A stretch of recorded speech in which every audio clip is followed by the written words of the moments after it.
I am thrilled to be joined by David Levithan. He's the author of numerous award-winning books, including today's Velshi Band Book Club feature, Two Boys Kissing. David, thank you for being with us. Thanks for having me here.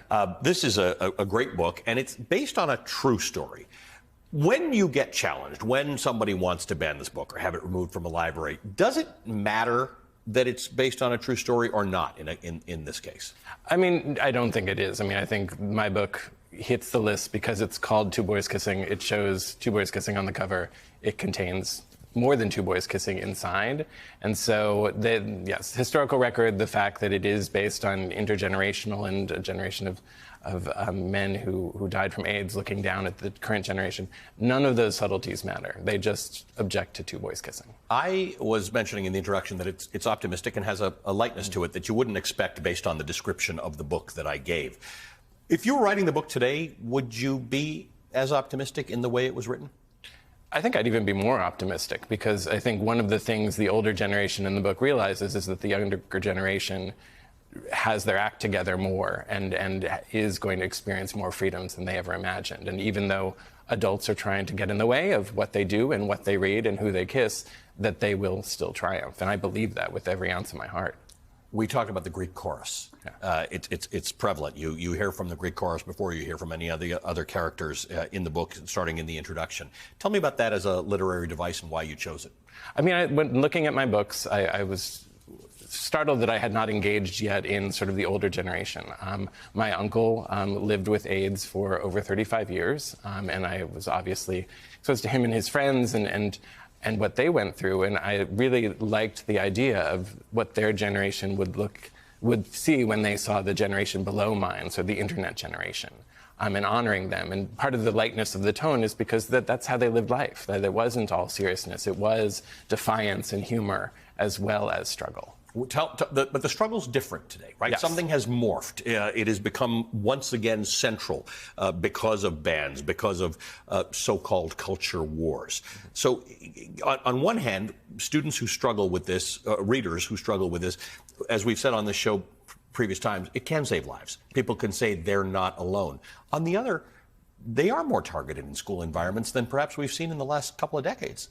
Yeah, the conflict has turned from an internal to an external one. That it used to be that you would doubt yourself and doubt who you are. But now I think the younger generation, they do understand who they are more, but there are adults who are resisting it. And that's what we see with these book challenges and with this legislation that's happening. At one point in the book, Tariq gives his friends a bust of Walt Whitman and reads the poem, We Two Boys Together Clinging. We Two Boys, is that tied to the title? Is that where the title comes from? Absolutely. It's actually what I love about the intergenerationality of the book is that the Walt Whitman poem inspired a David Hockney painting that I saw in an exhibit at DC when I was down there for my best friend's wedding. And just seeing that and saying, oh, well, we learn from each other and we build on each other. That's what this is all about. And what I do in writing Two Boys Kissing, there are already kids who read Two Boys Kissing when they were a teenager who are writing novels and creating art themselves inspired by it. And that is how we grow and that is how we get change. Were you surprised at challenges to the book or not? I mean, did you write it and design that cover to be provocative? I mean, my first book was called Boy Meets Boy, so I knew what I was getting into by calling a book, Two Boys Kissing. No, I knew that there would be resistance. But I wanted it would be easy to sort of try to hide it away, call the book something else and let people find it secretly. But I loved the power of a kid walks into a library or a school, sees that book on the shelf, and they know they're represented. They know exactly. So you're a member of a team of writers now where books get challenged. Yeah. Should that team grow? In other words, is it good for the literary world that books are written and get challenged? Because there are viewers of mine, and there are bookstores all through New York where you walk by and there's a banned book section, and people just buy those books to say, hey, what'd you ban that for? I want to read it. Right. No, please support them. What's amazing is when I started, Boy Meets Boy was published 20 years ago. If you had censorship panels, there were basically the same 6 authors who were always on them. Now there are so many authors being challenged. I mean, the Penn says that in the last year of challenges, 1,800 authors and illustrators had their books challenged. 1,800. I see that figure, and I'm not afraid of the challenges. What I am is I'm proud of publishing. I'm proud that we have that many authors writing books that people are afraid of and writing that many about that many identities that people want to try to silence. But 1,800 authors. You're not going to silence us easily. So are people less tolerant, or are we writing more books that challenge people? We're writing more books that challenge people, and I think there is a politicization of it that was not there even 5 years ago, that now we are in the eye of that storm where it has become political, and people who otherwise don't really care, they see that they can gain power by attacking us, and so they're just doing it for their political motives. You work for Scholastic, a publishing company, in addition to being an author. In October, we featured the book Melissa by Alex Gino, one of our fantastic interviews. You actually acquired and edited that book. I did, quite proudly.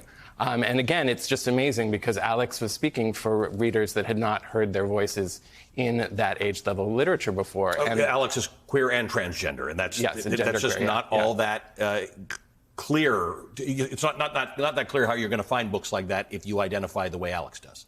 Right. No, you have to, again, our literature evolves very quickly, and 10 years ago, there were some voices that weren't on the shelves. And so we as publishers and as editors, we have to find those voices, and we have to empower voices like Alex's to write the stories that are true to their heart. And that's exactly what Alex keeps doing, and it resonates. That's amazing. You're writing books that are getting challenged and banned, and you're involved in the acquisition and publishing of books. Yeah, we're all on the same team. Yes, you are a walking, talking banned book guy. David, thank you. I appreciate the book, and I appreciate you coming in here to talk to us about it. Thanks so much.